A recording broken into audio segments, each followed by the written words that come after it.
cada vez se habla más de los trastornos del neurodesarrollo, autismo, déficit de atención, lenguaje, etc. Y la verdad es que cada vez tenemos más información y mejores terapeutas que atienden estos temas. Pero nosotros como papás o como maestras o personas que nos dedicamos a la educación, ¿cómo podemos conocer el neurodesarrollo? ¿Cómo podemos estar alertas y saber identificar estas alarmas, estos foquitos rojos que tienen que ver con el desarrollo de nuestros niños? ¿Cómo se evalúan? ¿Cómo se da la terapia de estos casos? Pues de todo eso y mucho más vamos a hablar el día de hoy en este episodio. Yo soy Andrea Salcedo y esto es Hablemos de Educación Infantil. Bienvenidos.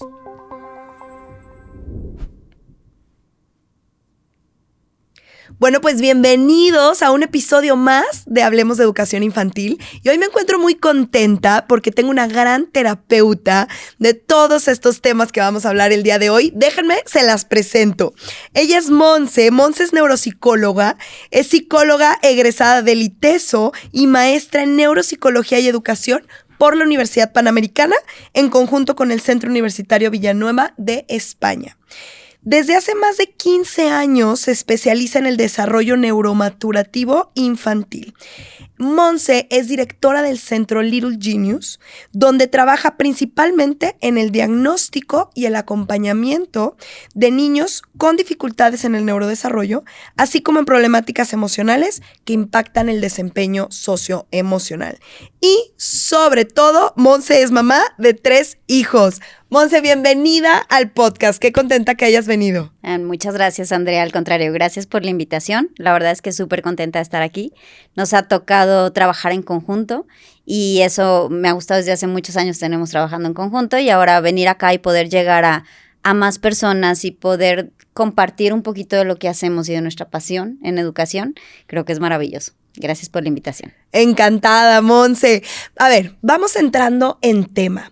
¿Qué es el neurodesarrollo? Se habla mucho de este tema, pero me encantaría que nos empezaras por explicar a qué nos referimos cuando hablamos de neurodesarrollo. Hablar de neurodesarrollo me implica el cómo está evolucionando el cerebro. ¿Por qué? Porque un cerebro no nace maduro, se va desarrollando conforme va pasando el tiempo. Entonces, hablar de neurodesarrollo es entender este proceso del cerebro y cómo se va relacionando también con el ambiente. ¿Ok? Entonces, partamos de ahí un poquito y ya de ahí nos podemos ir guiando sobre, hay trastornos del neurodesarrollo, entonces, al finalizar podremos como entender un poco más estos trastornos, cómo tratarlos y sobre todo nuestro rol desde casa, cómo poderlos apoyar cuando hay un trastorno del neurodesarrollo presente o cuando no lo hay, cómo estimular el desarrollo del cerebro de mi hijo. Súper importante. Ahora, Monse, para los papás que nos escuchan y tal, pues van a decir, y me lo dicen mucho, ¿no? Pues yo no soy terapeuta, ¿cómo puedo saber? Entonces dices, claro, no nacemos con un cerebro maduro y luego les queremos exigir a los niños que se comporten como adultos, ¿no? Pero entonces, ¿cuáles pudieran ser estos hitos en el desarrollo como que los más importantes para que un padre de familia se dé cuenta cuando algo está pasando? Es complejo generalizarlo como hitos específicos porque tienen que ir por etapas. Uh-huh. Entonces yo tengo que partir primero, y hablábamos hace ratito, antes de comenzar, de la neuroeducación. Entonces yo como papá, ¿cómo me voy educando? Y cómo voy conociendo cuáles son estos aspectos que yo tengo que saber de mis hijos. Uh-huh. Y todo va a partir de la etapa en la que está. A un bebé que le corresponde, y no solo a un bebé de 1 mes que le corresponde, un bebé de 2 meses, porque van avanzando impresionantemente en estos primeros meses de edad. Entonces, de lenguaje, por ejemplo, empiezan de 1 palabra hasta que llegan a 2,000 palabras en una cuestión de meses. Entonces, ahí es en donde como papás sí nos reta un poco, pero la ventaja actual es que hay mucha información al respecto, solo hay que verificar en dónde estamos viendo la información, pero hay mucha información en el qué tanto exigir y más que en el exigir, qué tanto potencializo yo este desarrollo en mi hijo, porque también caemos en el otro extremo en donde pedimos de más a un cerebro que todavía no está preparado para dar eso, ¿ok? Y ahí es en donde nosotros entramos lo que platicábamos en donde yo como adulto soy un cerebro que sí soy el cerebro maduro de casa. Y cuando mi hijo está su cerebro en desarrollo y yo no le puedo exigir algo, yo sí soy ese cerebro maduro que le va estableciendo los caminos adecuados y que le va proponiendo en el ambiente los estímulos adecuados para desarrollarse. Entonces, ¿de qué hitos partir? Depende mucho de la edad de mi hijo. Y entonces voy buscando, yo lo generalizo un poquito en áreas o aspectos que yo tengo que ir midiendo, que podemos trabajar con la parte motora, podemos trabajar con la parte cognitiva y podemos trabajar también con la parte socioemocional, que es súper importante. Entonces, sí, a nivel cognitivo no le voy a pedir, y obviamente aquí entre el lenguaje, no le voy a pedir lenguaje a un bebé recién nacido, pero sí voy a empezar a pedirle palabras o a estimular para que empiece con un lenguaje, que empiece con un balbuceo, que empiece con onomatopeyas, ya a un bebé que estamos hablando de 6 meses, 7 meses, 8 meses. En lo motor, ¿qué le tengo que pedir a mi bebé recién nacido? ¿Cómo lo voy a ir estimulando? Y aquí entra también mucho el ser conscientes de qué le puedo pedir. Ahí entra el yo como papá, cómo puedo estimular y cómo puedo manejar su desarrollo y potencializarlo, ¿ok? ¿Por qué? Porque podemos tanto beneficiarlo como afectarlo. Que ahí sí me han tocado casos bien importantes en donde, por ejemplo, son bebés que pues no les permiten tener mucho movimiento porque los tienen todo el tiempo a lo mejor envueltos en taquitos. Soy mamá y sé que funciona en un inicio, pero necesitan movimiento las extremidades. Entonces necesito estimularlo. Monse, pero llora mucho si lo pongo boca abajo. Sí, pero necesita también esa estimulación, necesita fuerza en el cuello, y ahí entra todo este proceso de la estimulación temprana, que no queremos caer en una sobreestimulación, pero que sí hay que ir acompañando el desarrollo. ¿Cómo no caigo en una sobreestimulación, pero tampoco en una sobreprotección? Siendo consciente qué es lo que realmente tengo que ir trabajando con mi hijo en ese momento y qué es lo que tengo que potencializar y enfocarme en eso. Entonces, creo que sí el conocimiento nos da mucha luz sobre cómo trabajar con un pequeño desde que es bebé y también el cómo va funcionando el cerebro conforme van creciendo. Porque aquí entran muchos procesos a nivel socioemocional, por ejemplo, que hablaba, en donde a un bebé, pues voy a esperar la sonrisa recíproca de él, que es el primer paso, que me fije, que me voltee a ver, que tenga como esta conexión, se habla mucho del apego con mamá. Entonces, sí, vamos a ir estimulando esa parte, pero también conforme van creciendo, tengo que irle enseñando el manejo de sus emociones. Porque entonces vienen los terribles 2 y los terribles 3 y luego se convierten en los terribles 4. No son terribles, está en proceso. Claro. Entonces, aquí es, y sobre todo creo que es la parte que nos empieza a retar más un poco. Si todo va avanzando bien en lenguaje, en motricidad, en cognición, la parte socioemocional nos reta. Porque nos reta también a nosotros desde nuestra inteligencia emocional, que como adultos pues seguimos trabajando. Entonces, esta parte nos va retando un poco más en el acompañamiento de mi hijo y en el cómo un berrinche, si a mí me saca la peor parte de mí, que todos tenemos luz y sombra y de repente podemos ser mamás cansadas y llegar a un momento de frustración, pero entonces, ¿cómo voy acompañándolo yo desde mi inteligencia emocional? Porque mi cerebro, que ya entrando un poquito en el desarrollo cerebral, a ver, la amígdala funciona desde que empiezan a nacer, entonces empiezan a sentir. Pero la parte prefrontal, que es en donde los hace frenarse antes de actuar, frenar el impulso, frenar como toda esta parte impulsiva del ser, esa todavía no está desarrollada en los pequeños. Esa ¿A qué edad se va desarrollando? A ver, la parte prefrontal termina de desarrollarse 24, 25 años. Entonces... No 40 ni 45, ¿eh? Ahí sí ya no.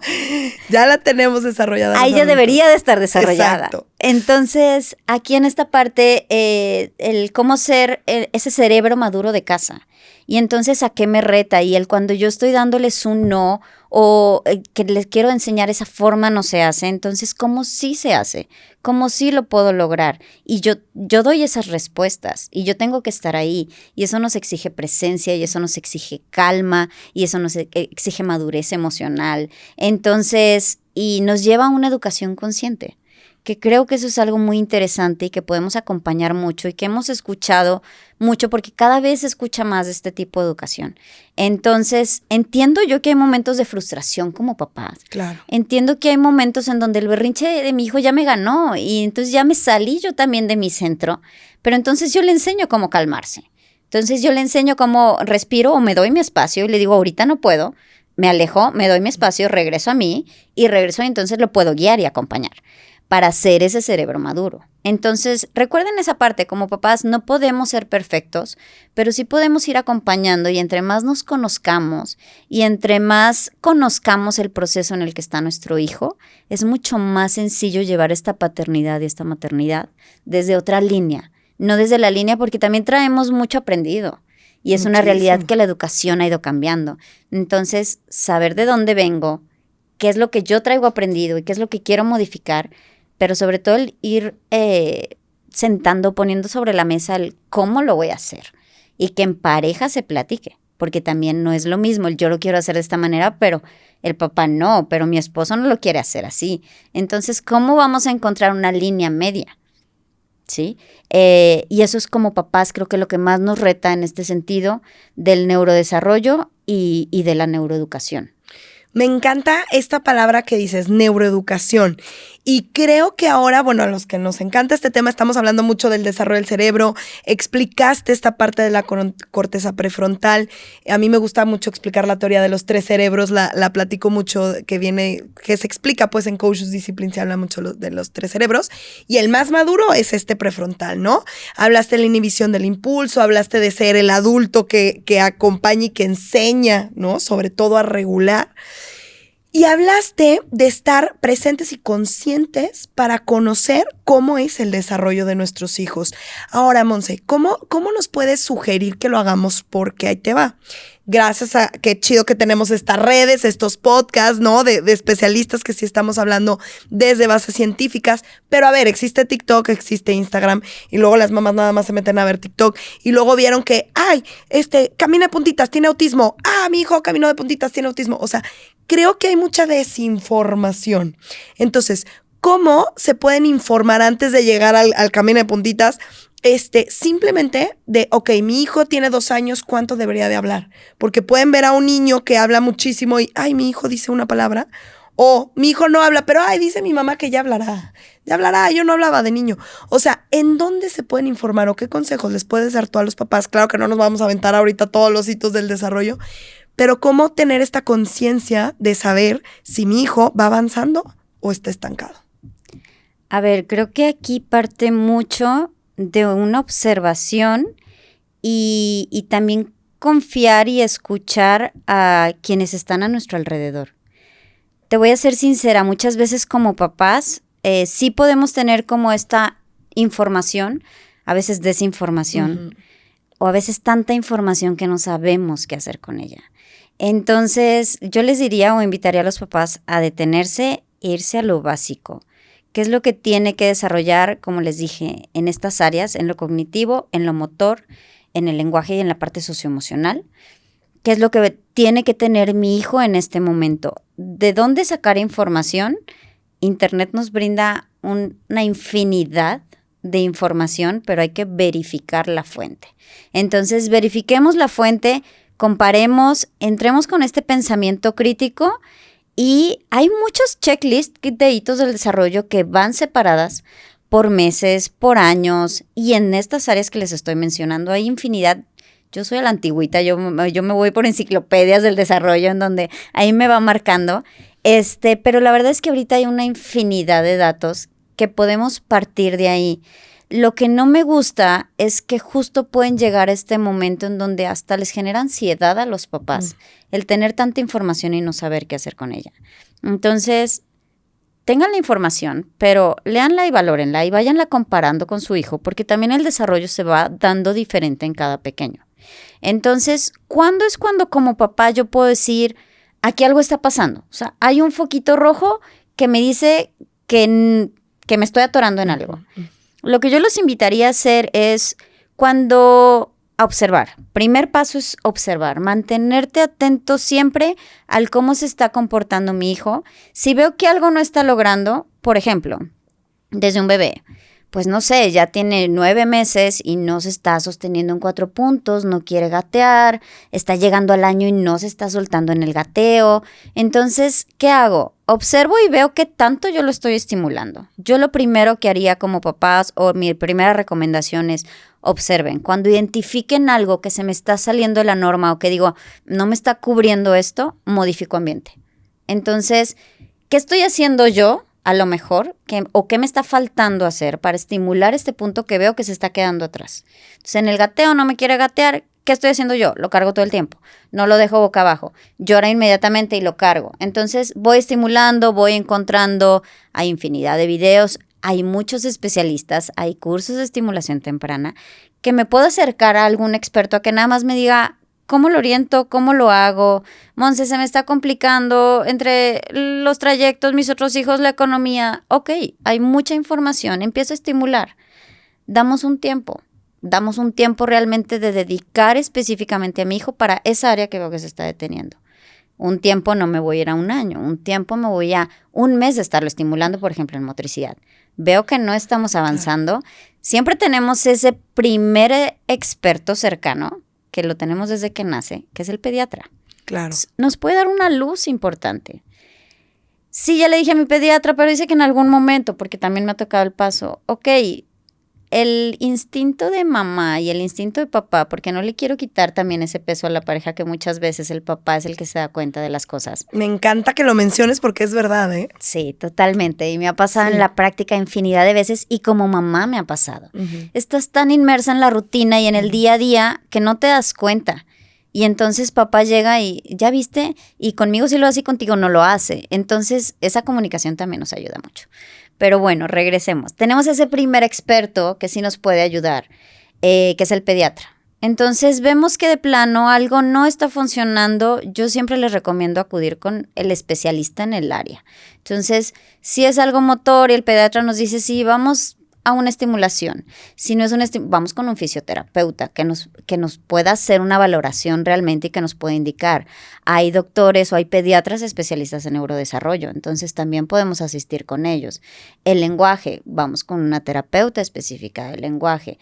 O simplemente, por ejemplo, hablando del lenguaje, entrando un poquito en este tema.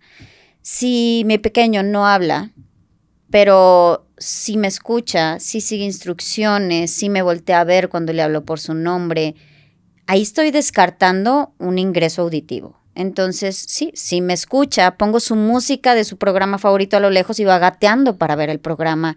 Entonces, está escuchando, ¿ok? Descarto la primera parte, porque si no tendríamos que ir con un especialista, con un audiólogo. Y entonces, descarto esa primera parte, empiezo a estimular lenguaje. Dejo de adivinar las cosas, porque aquí también entra la pareja y entran también abuelos, tíos, maestros cuando ya empiezan a asistir al maternal, en donde dicen, tú le entiendes, pero nadie más le entiende. Entonces, aquí empezamos a abrir un poquito y abrir esta parte de la escucha, que a veces como papás no nos gusta. Y es muy complejo. ¿Por qué? Porque estamos en un día a día y para mí y para todos los papás nuestros hijos son perfectos. Claro. Hasta que empezamos a abrir un poquito más y dices, sí, tienen razón, esta parte no la hace y ya la tendría que hacer. ¿Ok? Y entonces esos focos rojos se vuelven un poquito más visibles porque a veces no se ven. Y fíjate que me encanta que estás empezando a mencionar, o sea, lo del papá que tiene como otra visión siempre y a las maestras. O sea, cuando ya el niño ingresa al maternal, al kinder, al preescolar o lo que sea, pues las mises tienen un ojo clínico, las buenas mises, que hay muchas buenas mises, y ellas muchas veces se dan cuenta. Y me encanta que dices, cuando tú observes algo, no te culpabilices que eres la peor mamá del mundo, porque muchas mamás hacen eso. No, cambia el ambiente. O sea, me encanta esto que cambia el ambiente. Entonces, a ver, si no está hablando, cambio el ambiente. No es, la estoy regando como mamá. No hay que culpabilizarnos, porque eso no ayuda. La verdad es que no ayuda para nada. ¿Qué puedo cambiar? Le dejo de adivinar, le estimulo, le canto más, le quito la tele, bla, bla, bla, le cuento cuentos, lo que sea, ¿no? Y pregúntale a tu pediatra, pregúntale a la Miss. O sea, creo que ahorita lo que platicábamos, las Misses son expertas en el nivel de desarrollo en el que están los niños y ellas son las primeras que se pueden dar cuenta, ¿no? Totalmente. A ver, nosotros no tenemos muchas veces con quién comparar. Cuando son hijos únicos, claro, no hay con quién comparar. A veces es el primer pequeñito de casa. Entonces, ni siquiera hay primos con quien ver. Y no es porque tengamos que vivir en una comparación constante con otros, porque cada quien tiene un proceso diferente de desarrollo, sí, pero hay ciertos hitos que tenemos que ir cumpliendo. Y entonces, la Miss que tiene... muchas veces son mises de años, que la experiencia les da un ojo impresionante, que a mí me han llegado muchísimos pequeñitos, que fue la Miss la que lo detectó. Y me han tocado pequeños que a lo mejor tienen una dificultad visual muy significativa y los papás no nos damos cuenta porque a fin de cuentas el pequeñito nació con esa visión y se va adaptando a esa visión. Pero entonces la Miss tiene ya ese pequeño ojo en donde ve que se acerca mucho a la hoja o que se acerca al pizarrón para ver qué es lo que está escribiendo la Miss o empieza a observar ciertos rasgos significativos y la Miss es la que deriva. Entonces hay que confiar porque la magnitud de niños que tiene una Miss para poder comparar, si nos vamos a un solo ciclo, pues estaremos hablando de los niños del salón, pero si nos vamos a toda la etapa, exactamente, todos los años que tiene como Miss, imagínate la cantidad de niños que tiene para ir identificando y lo que a lo mejor ya vivió con algunos que dijo, cuando pasó esto, descubrimos que traía una dificultad visual. Entonces, ¿por qué no? Y lo que yo siempre les digo como papás es, cuando hacemos una evaluación y entramos ya como un poquito más profundo a medir el desarrollo de un pequeño, no nos asustemos. La evaluación nos va a dar como este camino en el cómo trabajamos y nos va a dar esta luz que muchas veces necesitamos. Hay un punto que creo que no había tocado y es de los principales, o es al día que llegan los papás conmigo, en las citas iniciales les llamo yo, que son entrevistas en donde papás me van comentando la perspectiva, tanto mamá como papá, áreas fuertes, áreas a trabajar, los foquitos rojos que observan. El primer punto que yo suelo modificar, empiece o no empiece valoración, empecemos o no empecemos terapia, yo me baso siempre en 3 puntos importantes para el neurodesarrollo. Verifico que esté durmiendo bien, verifico que esté comiendo adecuadamente y verifico que el tema de las pantallas no sea demasiado alto, que sea un tema regulado en casa. ¿Ok? ¿Por qué estos 3 factores? Porque primero tengo yo que eliminar la parte fisiológica. Y entonces... Claro. El cerebro se va desarrollando y va madurando, pero sí, ya traemos una carga y el cerebro sabe cómo va desarrollándose y cómo va funcionando, pero los factores ambientales pueden afectar o beneficiar de una forma impresionante. Entonces, ¿qué puntos veo? ¿Qué edad tiene? ¿Cuántas horas debería de dormir? Y si duerme esas horas, ¿a qué hora se duerme? ¿A qué hora se levanta? Duerme de corrido, cuando despierta descansado, realmente se observa que descansó, tuvo un sueño reparador. Y he tenido infinidad de casos de pequeñitos que, no, Monse, es que no se puede dormir, entonces nos dan la 1 de la mañana y entonces se duerme. ¿En serio? Totalmente. Y el pequeñito con dificultad atencional. Por supuesto, un cerebro cansado no puede poner atención, entonces no está durmiendo lo que le toca. Y no quiere decir que no se me haya ya atrasado, porque a lo mejor ya es un patrón que trae tiempo y hay que identificar, hay que trabajar en él, pero hay que modificarlo desde raíz y desde lo que yo estoy observando. Entonces veo que duerme las horas que tiene que dormir. Ok, ¿cómo es su nutrición? ¿Cómo estamos nutriendo al cerebro? Y ahí a los pequeñitos yo les explico. Aquí me gusta a mí trabajar con los cerebros y yo necesito saber que la gasolina que está entrando a tu cerebro es la adecuada. Entonces, ¿qué come? ¿Cómo son sus horarios de comida? ¿Cómo son sus hábitos de alimentación? ¿Es balanceada? ¿Rechaza o no rechaza? Porque también es otra realidad que actualmente se rechazan muchos alimentos y puede traer una base sensorial. Entonces, verifiquemos esta área de la nutrición, de la alimentación, del sueño, las horas de sueño y por último el tiempo de pantallas.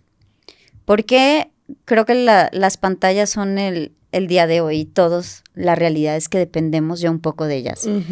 Pero un cerebro en desarrollo, son muchos estímulos para un cerebro en desarrollo. Y además son estímulos que le quitan la posibilidad de desarrollarse de otra manera. Que creo que ahí está la clave. Ahí está la clave. Monse, acabas de tocar 3 temas que me parecen maravillosos y que me gustaría preguntarte qué buenos hábitos como papás podemos tener en cada uno de estos 3 aspectos que tú preguntas desde cita inicial. metámonos al tema de pantallas primero. Ahorita tocamos alimentación y sueño. Perfecto. Como para aconsejar en tema de hábitos a papás. Pero me encanta, ¿sabes qué? Todas las entrevistas que he tenido de episodios, el primero, vayan a verlo si no lo han visto, fue especialmente de pantallas. Con ese empezamos esta nueva temporada de podcast. Es muy buen episodio, vayan a verlo si no lo han visto, se los digo, de verdad.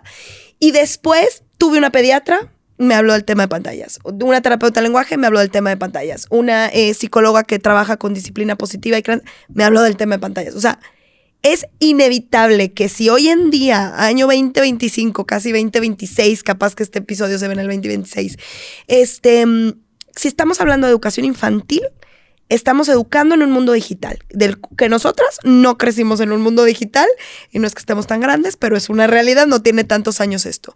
Entonces, el otro día escuchaba, Monse, unas personas que se dedican en México, tienen una clínica de rehabilitación, adicción al tema de pantallas en niños y adolescentes, y les llegó el caso de una niña diagnosticada por un paido con autismo severo, diagnosticada por un paido.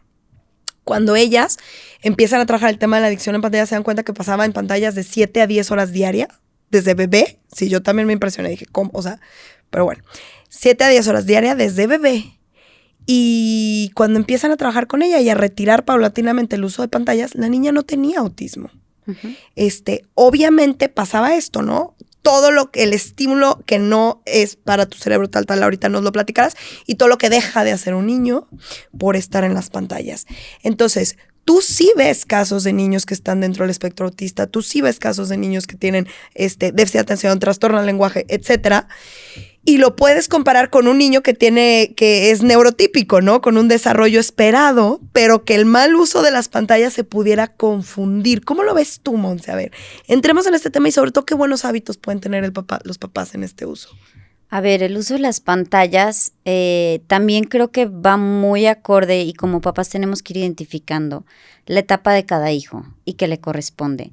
No quiero, perdón por la palabra, pero no quiero satanizar las pantallas como tal, porque es una realidad, y es una realidad actual que tenemos. Claro. Y lo podemos utilizar como herramienta. Pero de aquí va a partir qué tanto estoy dejando de estimular a mi hijo, qué tanto le estoy quitando en el ambiente, porque lo está cubriendo una pantalla. Porque también puedo entender que llegan a ser ciertas herramientas como papás que nos ayudan en momentos críticos, como tengo que hacer de comer, Monse. Entonces no lo puedo dejar, bueno, pero ponlo en un corralito, ponle materiales, claro. Va a estar bien, está a la vista y haz de comer. Y entonces hay muchas otras herramientas que podemos utilizar y que van a estimular el cerebro de nuestros hijos. La pantalla lo puede estimular, sí, pero lo puede sobreestimular. Y hay muchísimos casos ahorita de atención ligados totalmente a una sobreexposición a pantallas. Entonces sí, y van generando una adicción. Y nosotros lo podemos comprobar muchas veces en el teléfono, ni siquiera nos damos cuenta las horas que tenemos hasta que revisamos y cómo que pasé todo este tiempo al día en el teléfono.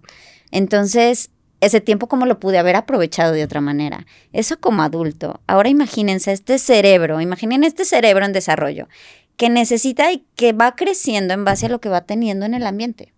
Y entonces, ¿qué tanto yo lo estoy limitando por ponerle una pantalla enfrente?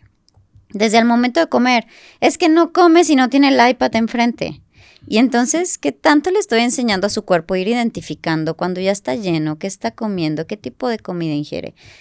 Lo estoy haciendo fácil para mí. Y entiendo que muchas veces la vida es complicada en muchas áreas y uno quiere, pues, encontrar caminos fáciles. No lo niego como papá o como mamá, o que a veces necesitamos ese tiempo, pero la realidad es, no lo vean desde este lado, véanlo desde qué le estoy quitando yo a mi hijo en su desarrollo, de qué lo estoy privando por ofrecerla. Y entonces partamos por tiempos específicos. Los niños pequeñititos, bebés, yo les diría no pantallas. ¿Hasta qué edad? ¿Cuál es tu sugerencia, Monse, de pantallas? Híjole, partiendo de no pantallas al 100%, yo diría mínimo 2 años, bien. Déjenlos sin pantallas. A lo mejor después podemos empezar, hay música, hay videos, hay herramientas que nos pueden utilizar para el desarrollo del lenguaje, beats que puedes ver y que te salen junto con sonidos, y que si yo lo utilizo 10 minutos y lo estoy estimulando y lo estoy motivando, ok, estoy utilizando una herramienta en una pantalla. Pero si yo lo dejo, porque ahorita los bebés casi ya nacen sabiendo cómo manejar con el dedo las pantallas. Entonces, sí me impresiona, si ustedes van a un restaurante y se ponen a observar a su alrededor cuántos pequeñitos tienen el teléfono de papá enfrente para comer, se asustan. Sí, es tristísimo. Sí. ¿Por qué? Porque ahí les estamos enseñando a nuestros hijos, ni siquiera están regulando la propia satisfacción de la alimentación, porque su cerebro está enfocado en una pantalla. Y entonces su cerebro, su atención está puesta en un programa, ¿ok? Y entonces hay que cuidarlo. Son herramientas y son por etapas. Yo les diría a preescolares, mi tope es media hora al día, que yo les recomiendo a papás. Primaria, cambia primaria menor y primaria mayor, pero yo les diría primaria menor de 40 minutos a tope 1 hora. Primaria mayor podría ser 1 hora, hora y media a tope. Y secundaria, entra un tema un poquito en adolescencia con el tema de las pantallas, porque ahora se socializa a través de... Y a través de los videojuegos, ¿no? Que ya chatean con el amigo en el videojuego en línea. Exactamente. Los adolescentes. Exactamente. Entonces, no los privamos al 100% porque podemos afectar también la socialización, es una realidad, pero vamos valorando y vamos viendo qué tanto va afectando. Y también influye mucho el cerebro y la personalidad del pequeño. Yo les puedo decir que de mis 3 hijos, el más chiquitito tiene déficit de atención, aquí ventaneándolo, y para él si yo le doy un iPad, le genera una adicción total. Entonces, cuando yo intento retirarla, por más que anticipe, por más que le diga 5 minutos nada más, o en 5 minutos ya se acaba el iPad, le puede llegar a disparar un berrinche cuando yo sé que es porque su cerebro no puede controlar esta parte. Entonces, él sabe que ahorita iPad no. ¿Qué podemos ver? Puedes ver un programa en la televisión, un tiempo controlado. Hay muchos tipos de programas, entonces hay que ver la calidad de lo que están viendo y acompañarlos como papás, ¿ok? Que ahí nos lleva a otro reto. Llegaban papás y me decían, Monse, es que, y hace ya tiempo con mi hija mayor, es que Peppa Pig, lo peor del universo. Y yo decía, a ver, si te sientas con él, dices, a ver, ¿fue correcto eso? Reflexionas, entonces... te ayudó, en realidad lo usas educativamente, ¿no? Exactamente. Pero tienes que estar tú ahí con él, volvemos a lo mismo. Sí, nos exige mucho más presencia, la realidad. Si los vamos a soltar en algo en donde tienen tanta información o que puede influir de una gran manera en mi hijo, entonces es mi responsabilidad estar ahí. ¿Sí? Entonces ahí hay que cuidar un poco los tiempos de acuerdo a las edades y la calidad de lo que ven, porque también ahí influye mucho. Y no para todos podemos hacer una regla como tal, pero si es un pequeñito que tiende a ser un poquito más impulsivo, que sus respuestas a veces pueden llegar a ser con una tendencia agresiva, y yo le permito o ama ver, no sé, Transformers, que a lo mejor a un niño neurotípico con otras respuestas no le genera esa necesidad, pero a él le está impulsando a tener más estas actitudes. Entonces yo ahí tengo que controlar esa parte. ¿Qué de lo que está observando está repitiendo y cómo lo modifico y cómo intervengo? Pero nos lleva otra vez a la presencia como papás. Definitivamente. Me encanta, Monse. Entremos rápido entonces en hábitos de sueño y alimentación. Va. Sueño. Hay horas adecuadas dependiendo de las edades de los niños. Entonces, ahí sí los invito, hay 1,000,000 de tablas y hay mucha información. Entonces, yo les podría pasar con gusto una tabla si hay alguna forma de pasarla a través de ti, pero hay tablas en donde la pasamos en Instagram. Va. Hay formas en donde podemos ver cuántas horas tiene que dormir mi hijo. Lo que yo les pido acá es, y lo que más me ha pasado en la práctica, es que muchas veces el sueño principal es el de la noche, es el que tenemos que cubrir sí o sí, porque es realmente el sueño reparador. Ahí sacamos la hormona de crecimiento, ahí es donde realmente descansa el cerebro. Entonces ese es mi principal sueño. Obviamente con los bebecitos vamos formando, y ahorita hay muchos coach para dormir y las horas y demás, pero sí les diría, un pequeñito en la noche tendría que estar durmiendo 12 horas. ¿Ok? Bien. Cuando ya vamos formando el sueño. Después nos vamos al presco, el kinder. Yo sí les pido 12 horas de sueño, ¿ok? Mínimo 11 horas de sueño. Que estaríamos hablando de 7 a 7, de 8 a 8, de sueño corrido, ¿ok? Monse es que se duerme a las 10, pero esas 3 horitas me las recupera porque a la 1 que sale del kinder se duerme 3 horas. entiendo que las recupere, pero no es el mismo sueño. Entonces, si duerme una siesta, porque la mamá y muchas veces me dice, no por mal, pero es que en ese tiempo yo puedo dedicarle a la tarea de mi otro hijo, puedo hacer de comer, yo entiendo que te sirvan mucho esas 3 horas, que no te demande un bebé, pero realidad es que necesita primero su sueño de la noche. Si ese sueño lo cubrimos, entonces, y te pide más, entonces a lo mejor sí dale todavía su siesta, las vamos recortando, hasta que ya llega una etapa de no siestas. Mientras me cubre el sueño de la noche, si me pide siesta, dala. Pero tiene que cubrir esas horas en la noche. Presco estamos hablando de 11 horas, más o menos. Y en primaria yo me voy de 10 a 11 horas. ¿Ok? Normalmente primaria menor estaríamos hablando de 11 horas de preferencia. Y ya primaria mayor, 10 horas. Ojo, esto es como una tabla general. Hay cerebros que a lo mejor funcionan con un poquito de menos horas. Pero para identificar que sí y que no, necesito observar. Y necesito darle las horas que a mí me dice la tabla que tiene que tener. Sí, entonces, yo lo veo en mis hijos. O sea, el mayor, a los 2 los acuesto a las 8 de la noche. Uno tiene 5 y el otro tiene 2. El de 5 años se levanta a las 6. Diario, pero se levanta feliz. Y podría seguir durmiendo. O sea, se levanta porque quiere 6, 6 y media, 7 cuando mucho. Y siempre ha sido así. Entonces ya es como que ya identificamos, mi marido y yo, que él duerme sus horas de 8 de la noche a 6, 7 de la mañana. Y el chiquito sí se levanta como hasta las 7, 7 y media. O sea, él sí duerme un poquito. Y además tiene 2 años, o sea, todavía necesita más. Y ahorita todavía tiene siesta, pero ya la anda dejando. Entonces sí se puede identificar el que necesita más horas o el que necesita menos. Pero al final del día es eso, que yo también lo trabajo mucho, el decirles a los papás, se hacen el hábito los niños de dormirse a la hora que les toca dormirse.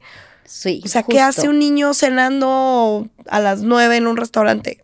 A menos que sea un día especial. Bueno, exacto, es un día especial, pero diario no. Exacto, hay sus excepciones, pero son mínimas. Mínimas. Y cuando queremos formar el hábito de sueño, no podemos tener esas excepciones.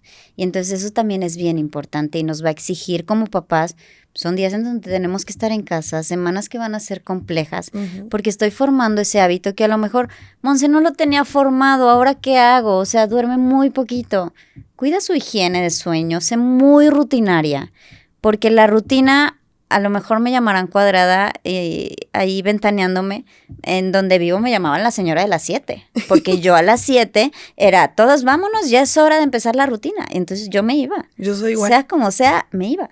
Entonces, hay ¿qué necesitamos como papás? Saber cómo esta rutina va generando en el cerebro de mi hijo estabilidad, ¿ok? Entonces, la rutina del sueño tiene que ser como tal una rutina para formar un hábito. Y tiene que tener una higiene el sueño. Y tenemos que tenerlo siempre marcado en el mismo orden y acompañar.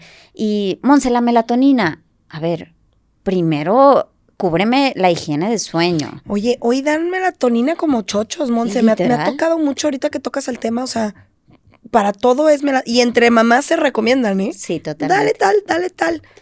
Y la compras en tal lado y acá llega a ver, el cerebro la genera.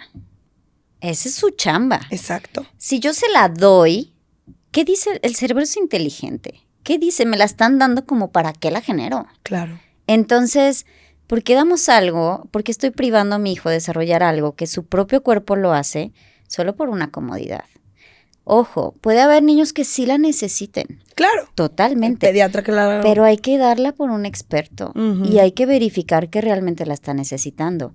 Entonces, primero, Monse, ya tiene una higiene de sueño, mantengo el mismo ritmo, bajo cortinas porque la ausencia de luz es la primera señal para el cerebro que identifica de ya es hora de dormir. Entonces, bajo cortinas, quito electrónicos, bajo estímulos porque no, es que es la hora de jugar videojuegos antes de dormir. Entonces, ¿cómo el cerebro va a estar entendiendo que ya se va a dormir?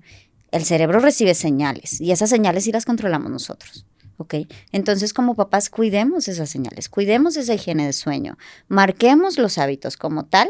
Si vemos que tenemos todo este caminito andado, que le estoy echando ganas y de plano mi hijo no se puede dormir, claro, hay trastornos del sueño, por supuesto que sí, los tiene que ver un especialista en sueño. ¿Ok?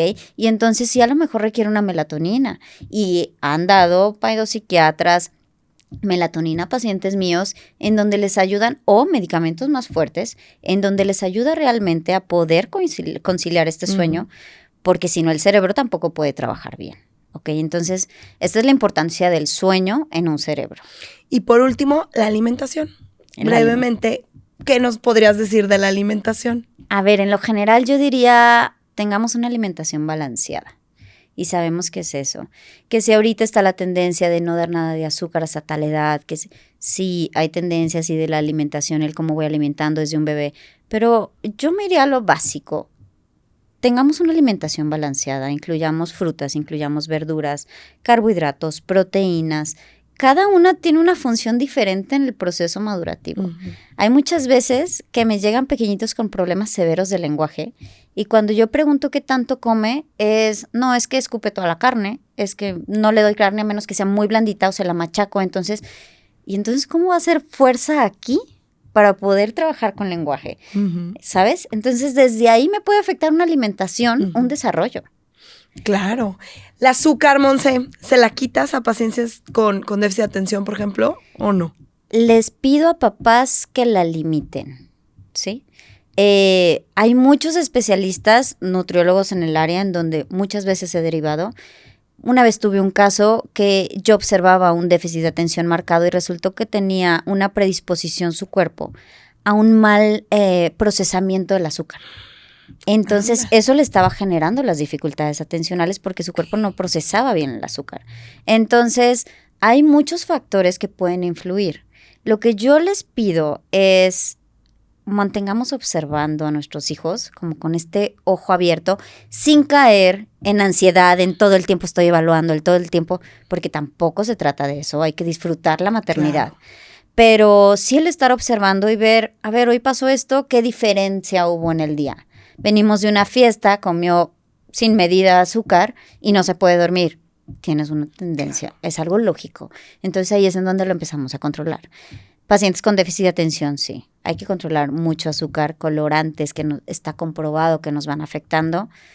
Si te soy sincera, al 100%, digo, no es mi área de expertise, pero porque sería una nutrióloga clínica la que nos pueda apoyar ahí, pero yo no lo quito como tal, les pido que lo limiten, porque también muchas veces el prohibir psicológicamente y emocionalmente nos genera más ansiedad por tenerlo.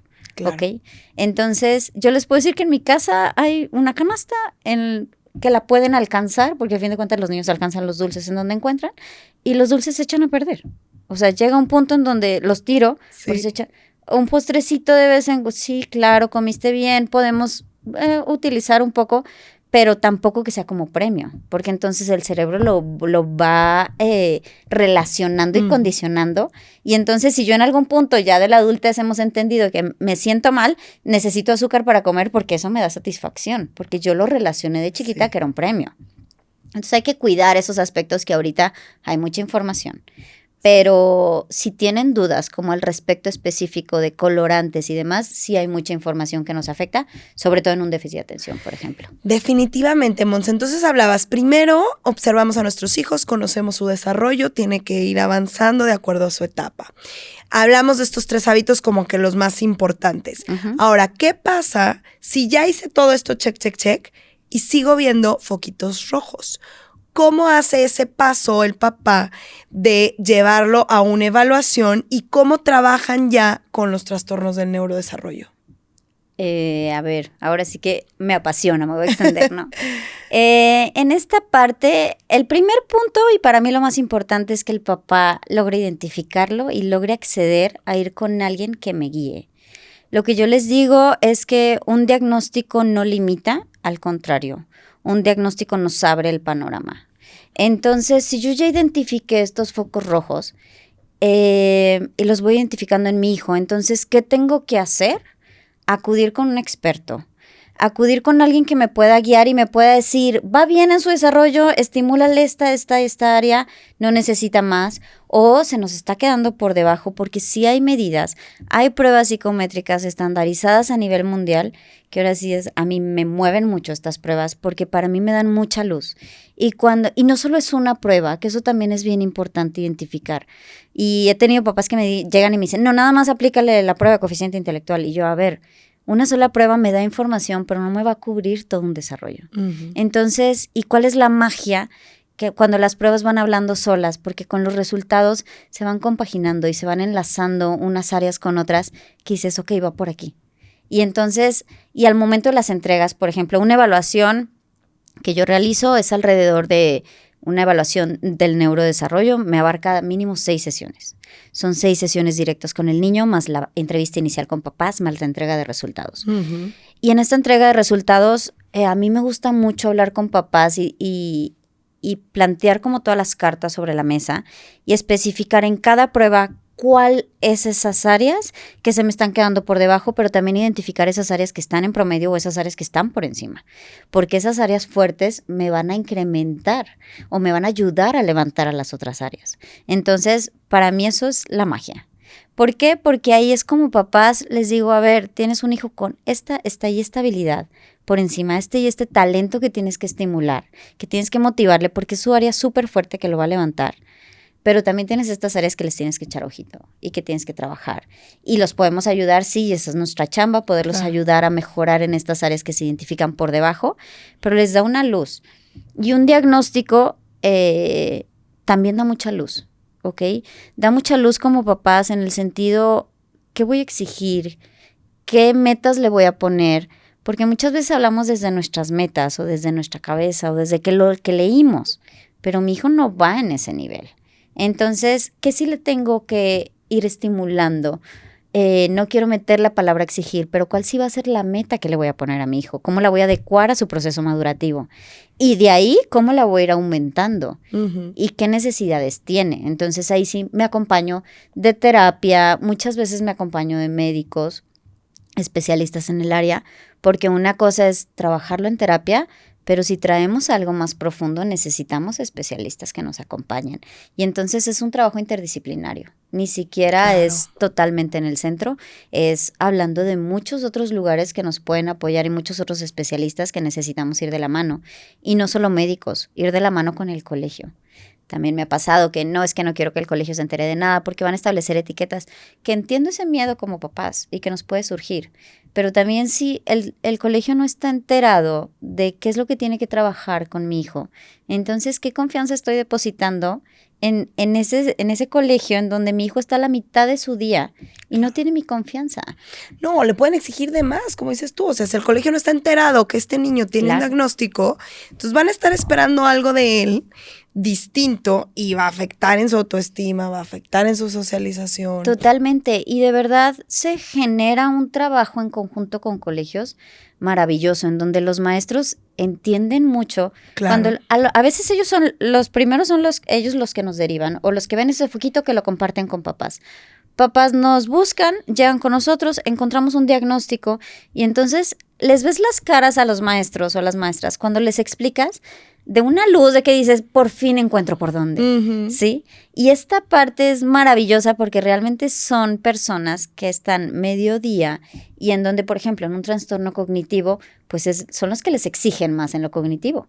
Entonces, saben cómo y les compartimos herramientas, nos comparten también parte de su sistema y ver qué se puede adecuar para que lo puedan estimular y trabajar. Porque a fin de cuentas, nadie está buscando afectar a un pequeño. Ni los papás, ni los maestros, ni nosotros. Nuestro objetivo siempre es el beneficio del niño. Y fíjate que hoy en día me encuentro con mayor apertura de los papás cuando a mí me toca esa labor, ¿no? Detección y recomendación o derivación. Y a los especialistas, ahí tenemos mucho trabajo en equipo, pero sí veo cada vez como más apertura.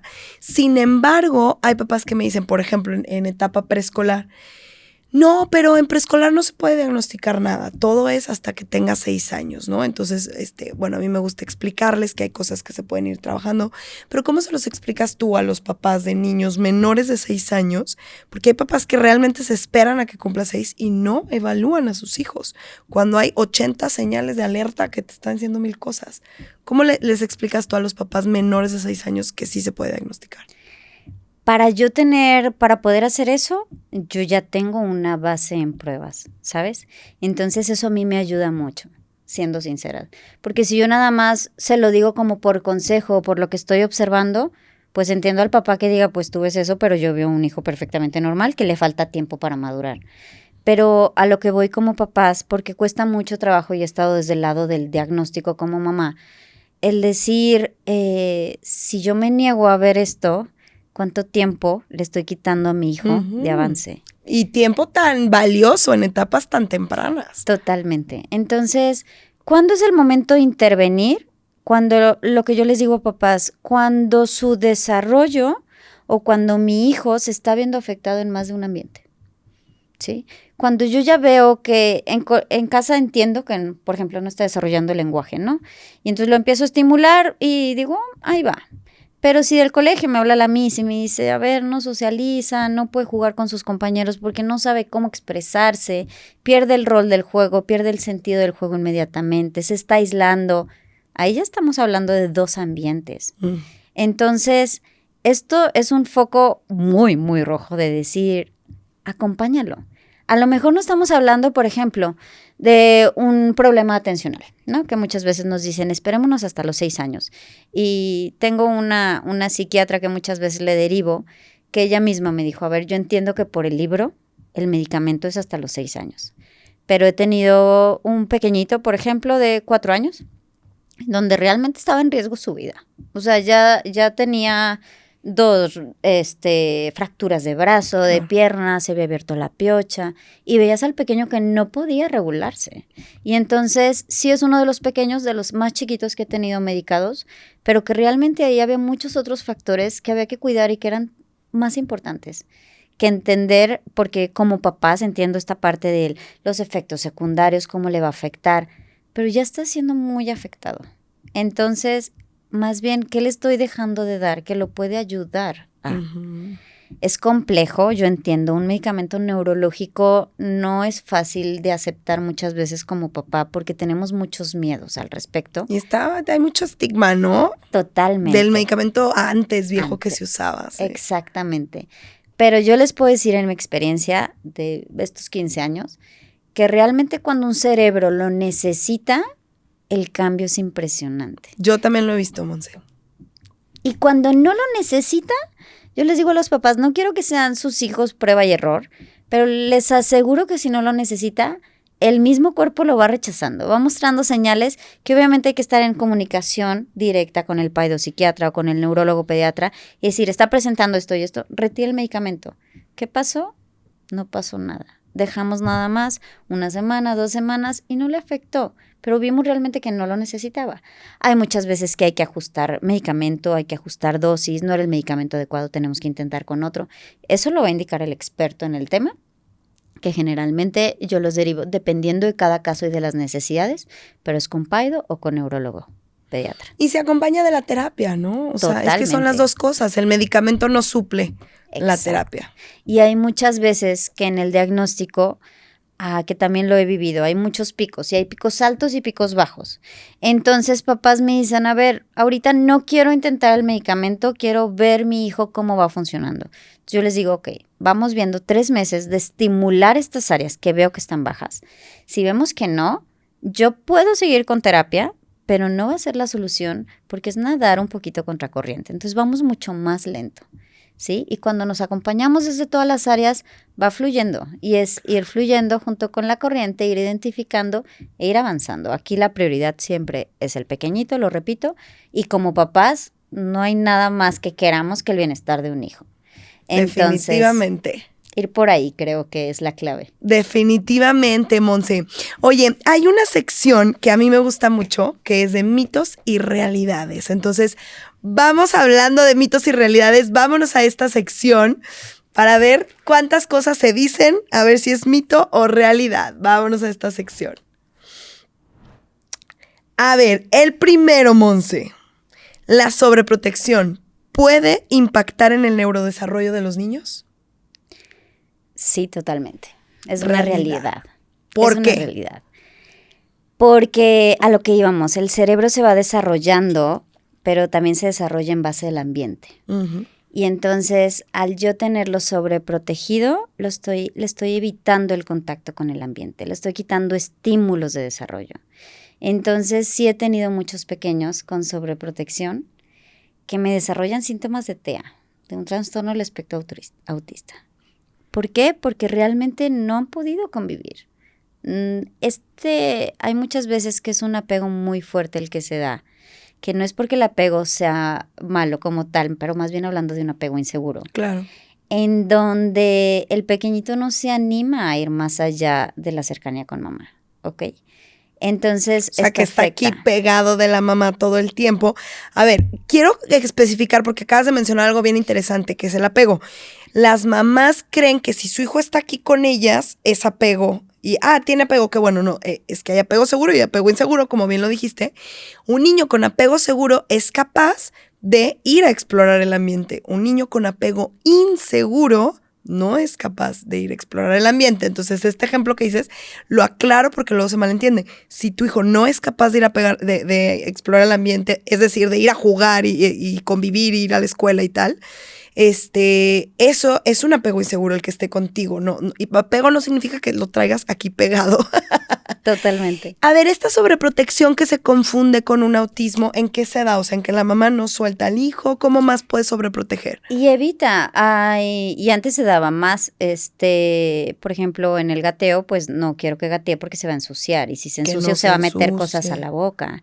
Entonces, no genero que gatee mi hijo, y ahí le estoy manifestando un retraso en su desarrollo motor. Claro. En el TEA, ¿qué me ha pasado? ¿Cómo se va desarrollando? Pues son pequeñitos que les cuesta trabajo desenvolverse en un ambiente. Entonces, esa seguridad interna que yo lo que les pido siempre como papás es generen autonomía en los hijos.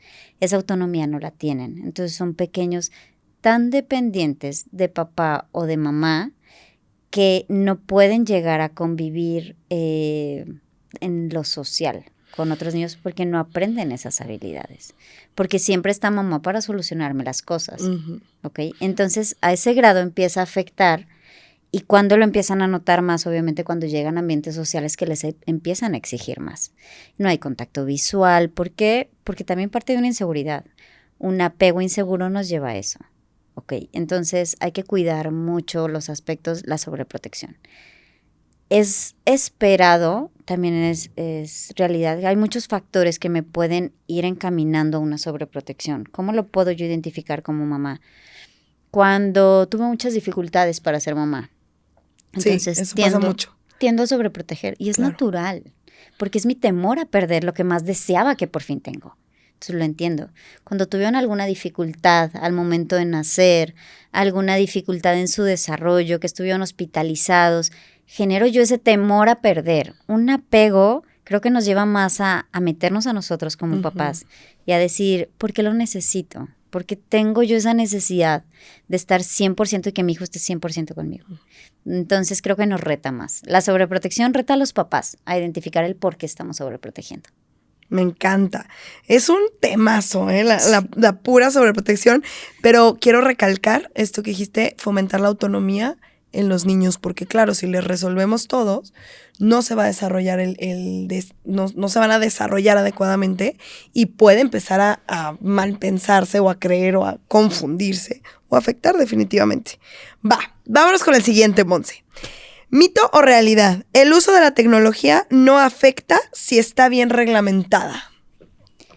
Híjole, yo diría que tiene un poco y un poco. A ver. Creo que la tecnología puede llegar a afectar mucho las conexiones neurológicas, por lo que decíamos, lo que evitamos o lo que no damos por tener la tecnología. El estar bien reglamentada, vamos viendo cuáles son esas reglas y cómo la estamos utilizando. Y en el caso específico de cada niño, como te mencionaba, puede haber niños que les genere una adicción, una pantalla, mucho más alta que a otros. Entonces aquí es lo que dice la regla realmente cómo está reaccionando mi hijo. Ahí sí lo tengo que personalizar. Ahí tengo que observar a mi hijo y ver qué tanto le está afectando. Y obviamente limitarlo, como hablábamos. Eso sí. Definitivo. Sí, totalmente. Bien, vámonos con el último, Monse. ¿Los trastornos del neurodesarrollo son heredados? Sí, creo que es multifactorial, pero hay muchos factores genéticos. Y yo lo vivo en el día a día. O sea, a mí me llegan pequeñitos que no puedo dar un diagnóstico desde la cita inicial, pero porque necesito pruebas y necesito explicarle a los papás en qué me estoy basando. Pero veo a los papás y digo, ya sé por dónde va. Y me ha tocado muchos papás que al momento de explicar lo que veo en su hijo, sí, en el 90% de los casos voltean y me dicen, es que yo era así. Es que yo soy así. Y los mando con el paido y acaban medicando a papás y a hijos. ¿Por qué? Porque es una realidad. O sea, sí traemos una carga genética muy fuerte en el tema del neurodesarrollo, pero no nos marca. No porque yo fui diagnosticada con déficit de atención al 100%, todos mis hijos tienen que tener déficit de atención. No. Hay muchos factores, por eso digo que es multifactorial, ambientales que benefician o afectan. Y el cómo se va manejando también va dando herramientas a los niños para en qué nivel estamos de mis síntomas y cómo estos me están afectando. ¿Ok? Entonces sí hay muchos factores genéticos, yo diría que es una realidad, pero que también el ambiente genera o puede generar tanto para bien como para mal. Claro, o sea, no es determinante la carga genética. Me encanta, a mí también me ha pasado, que estás con el papá o la mamá, ¿no? Y es que mi hijo es bien distraído, ya yo dónde dejé el no sé qué, no sé cuál. Les preguntas por rutinas, no hay rutinas, preguntas por horarios, no hay horarios en casa. Entonces, claro que sí hay la carga genética y además en casa no hay rutinas, no hay horarios, no duermen bien, ven muchísima tele, comen azúcar, o sea, todo lo que estuviste diciendo, pues ya, o sea, como dices tú, por supuesto, aplico las pruebas psicométricas para determinar, pero ya todo me está diciendo. Pero puede pasar lo contrario, ¿no? O sea, un niño puede tener la carga genética, pero son papás trabajados, que ya hay horarios, ya hay rutinas, ya hay buena higiene del sueño, ya hay tal, buena estimulación adecuada y entonces puede no darse. Sí, es verdad. Son buenas noticias, papá. No nada más damos malas noticias. También damos buenas noticias. Monse, hemos hablado de un montón de cosas. Me ha encantado esta plática. Creo que va a ser de mucho beneficio para todos los papás que le escuchan. Y ahorita para concluir, si tú quisieras dar un último mensaje o un último consejo o un último tip, ¿qué mensaje les darías a todos los papás o profesores que te escuchan el día de hoy? Acompañemos la educación, observemos y también seamos conscientes de qué es lo que tenemos que acompañar. Entonces, neuroeduquémonos, ¿sí? Aprendamos un poquito del desarrollo sin caer en un extremo, pero para ser conscientes de qué es lo que tengo que vivir con mi hijo, y no hay mejor agente para el desarrollo de un pequeño que la observación de un papá. Totalmente. Y es muchas veces más importante que la de un experto como tal en el tema. Para mí el escuchar, hay muchas veces que los doctores pueden llegar a decir, no hay nada mal, y la mamá o el papá traen ese instinto que dice, algo tengo que buscar. Aprendan a escucharse, ese instinto como papá y como mamá, creo que es muy importante, pero acompañen siendo agentes observadores. Me encanta, Monse. Muchas gracias. Dinos, por favor, a todos los papás que te escuchan, ¿dónde te pueden encontrar? ¿Cuáles son tus redes? ¿Dónde está Little Genius? ¿Qué estás haciendo? Cuéntanos para todos los que les interese y necesiten. Sí, claro. Little Genius está en Ciudad del Sol, en Zapopan. Tenemos 15 años ya, tengo 15 años ya con el centro. No soy yo solita, somos un equipo de muchas psicólogas trabajando. Mi especialidad son los diagnósticos, entonces yo ya me enfoco únicamente en diagnósticos, y las terapias vamos acompañándolas desde diferentes líneas. Hablamos mucho del neurodesarrollo, metimos un poquito la parte emocional en toda esta plática, pero es un factor muy, muy importante. Entonces acompañamos al pequeño tanto desde el área emocional, el área cognitiva o madurativa, y a los papás, porque también es otro factor imprescindible, como el ir trabajando desde la educación, el cómo los podemos acompañar a que ellos modifiquen esta educación con sus hijos, siempre respetando la manera en la que ellos quieren educar, pero acompañar a estos tres factores, tanto en la parte emocional, lo cognitivo, como a papás, en asesorías y diagnósticos. Entonces, eso es lo que hacemos principalmente en el centro, todo el equipo de psicólogas que estamos, y vamos derivando o acompañándonos del especialista que se requiere junto con los colegios. Buenísimo. ¿Y dónde te pueden contactar? Soy malísima en redes, pero bueno, está littlegenius.oficial en Instagram. Y si no, aquí lo escribimos. Ajá, y Little Genius en Facebook. Y ahí me pueden contactar a través de ahí. Les dejamos, no sé si les podemos pasar los teléfonos. Claro que sí. Les pasamos teléfonos, WhatsApp, mándenos un mensajito y con gusto al que ya haya observado algún foquito rojo y diga, prefiero quitarme esa duda. Ahí estamos, con gusto para ayudarlos, para decirles sí, hay que acompañar, no solamente acompaña desde casa, o sí, necesitamos la opinión de otro experto. Entonces, hay muchos caminos. Lo que quiero como transmitir es esta parte. Si como papás somos conscientes con qué trabajar, realmente encontramos el camino adecuado. Si muchas veces no queremos ver con qué tenemos que trabajar porque cuesta trabajo, y lo entiendo como mamá, entonces creo que se vuelve un camino más complejo. Entonces, primero identifiquemos y acompañémonos. A lo mejor no hay nada profundo, a lo mejor sí, pero nunca está de más saber por dónde irnos. Más vale temprano que tarde, ¿no? Totalmente. Y en este tema, más vale temprano, por favor. Sí. Monse, muchísimas gracias por haber estado aquí. Disfruté mucho de esta plática. Y a todos los que nos ven ahí en casita, les recuerdo que si ustedes consideran que alguien necesita escuchar este episodio, compártanlo, mándenlo y suscríbanse al canal. Eso nos ayuda mucho para que le pueda seguir apareciendo a ustedes y a más personas en el canal de YouTube. Y que estamos en contacto también a través de nuestras redes sociales, tanto en TikTok como en Instagram, que está igual que en YouTube. Hablemos de educación infantil. Muchas gracias a todos y nos vemos en el siguiente episodio.